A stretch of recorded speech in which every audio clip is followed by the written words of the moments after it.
చిగురు తిని మీకు శుభమని మేలుకొని పెను గండు కోయిలా మంచి కబురు విని లాలి పదములు ఆలపించెను కొత్త ఊయలా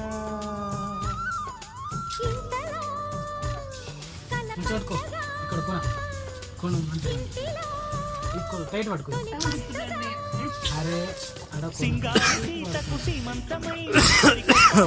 వసంతమై మనసు మురిసిపోగా నువ్వు లేవు పొద్దుగా ఏమన్నావు అర్థం కాదు మావి చిగురు తిని మీకు శుభమని మేలుకొని పెను గండు కోయిలా మంచి కబురు విని లాలి పదములు ఆలపించెను కొత్త ఊయలా